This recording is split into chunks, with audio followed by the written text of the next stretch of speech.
Right. Creating a clear path for you to finally be a world champion. Be on top like yours truly. Strick, are you the devil? You keep waving that championship in front of my face, I'm gonna be the one to bring you hell.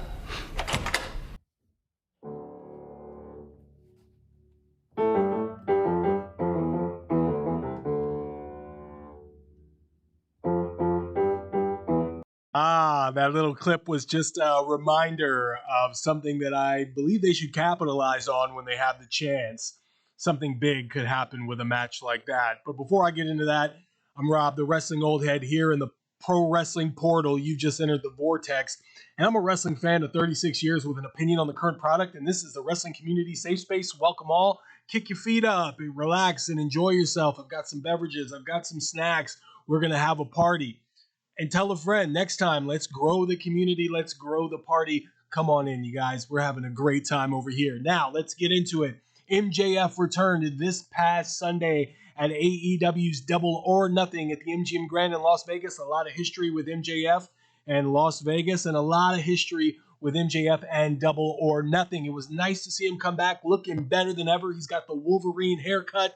He's got the fresh tan, washboard abs. The guy's got the microphone skills have not depleted one iota.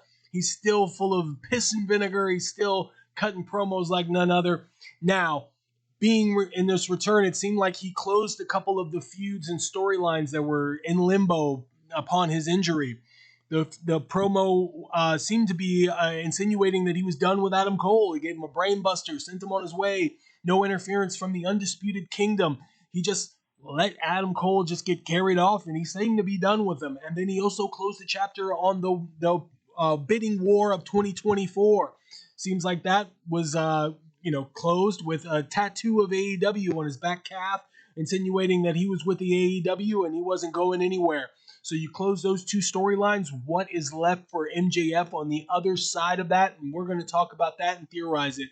Now, looking at the All-In pay-per-view coming up, it seems very apparent that they should be going with Will Ospreay, ending that pay-per-view as the World Heavyweight Champion. How do we get there? That is the question. Swerve Strickland, kind of an afterthought as the World Heavyweight Champion. I hate to say it because I got such respect for the guy. I think he's a fantastic athlete, and I think he's been doing some great stuff.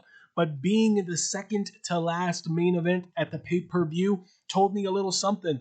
It kind of reminded me a little bit of Hangman Adam Page, where the world champion is just kind of just sitting there in limbo. There's no real heavy program to sink his teeth into, no feud, no blood feud, and he's kind of losing his way a little bit. So how do you reinvigorate that? How do you get it back? Well, I'll tell you one thing. You sit him in the ring with MJF and you have him go back and forth on the microphone. That'll kickstart a lot of intensity and maybe bring back the Swerve Strickland that got everybody in love with him in the first place. The Goblin, the heel. But I don't know about turning him heel, and I'll tell you that much too. Let me bury the lead by telling you, I do believe if they're going to turn anybody heel in this scenario, in a top-heavy face roster that they have in AEW currently right now, where you got fan favorites like MJF, you got fan favorites like Swerve Strickland, you got fan favorites like Bryan Danielson, Jon Moxley, you got a fan favorite like Will Ospreay.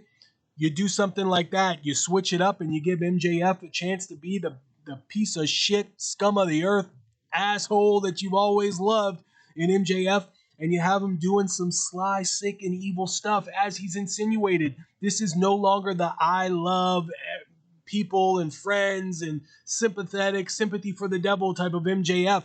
This is the hate, a beautiful callback to the Chappelle Show, the Player Haters Club, the Player Haters Ball. I thought that was well done by MJF in Vegas of all places, because I believe that's where the Player Haters Ball took place.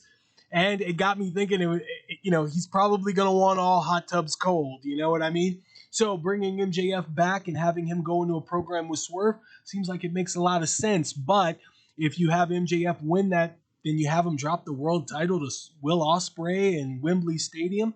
I don't know, man. But what about a three-way dance? 3 men in the same ring at the same time. What if you do Will Ospreay? What if you do MJF? And what if you do Swerve Strickland? It would blow the roof off of Wembley's, well, there is no roof on a Wembley Stadium, but it would blow the roof off of any arena in preparation for a match like that in the open dome of Wembley, I think it would be huge. But then again, you're setting up Will Ospreay to go over as the world heavyweight champion, and losing MJF, having MJF lose in a scenario like that, I don't know what I think about that. I'll tell you that much.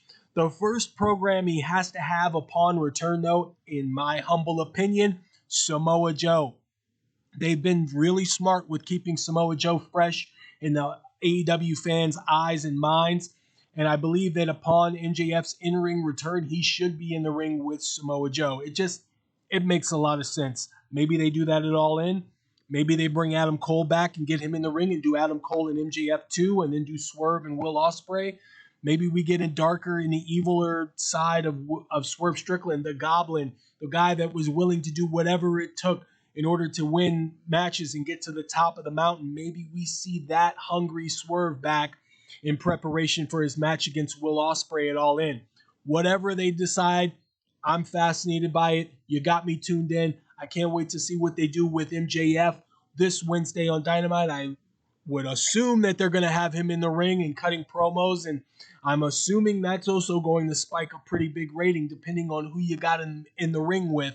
I would say you started off with Swerve in the ring. You have MJF come out, and then at that point, you have Samoa Joe interrupt and call MJF out and say he's going to put him out again like he did in December. That's just my opinion. I think it would be huge. And then for a future AEW Dynamite main event, you've got Hangman Page and Samoa Joe against Swerve Strickland and MJF. Just something to keep fresh in your minds, you guys. I'm a fan like you guys. I got an opinion, and I'm just letting you know, fresh in my mind, that's what I'm getting excited about. But what about you? You guys let me know what you think in the comments.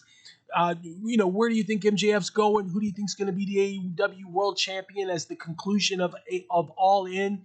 You guys let me know what you think. And as always, thank you for stopping by. Thank you on the way out. Make sure that you hit that like and make sure you comment so we can grow this community safe space. And tell a friend to tell a friend. This is Rob the Wrestling Old Head in the portal of pro wrestling letting you know, have a good night, and I'll see you soon.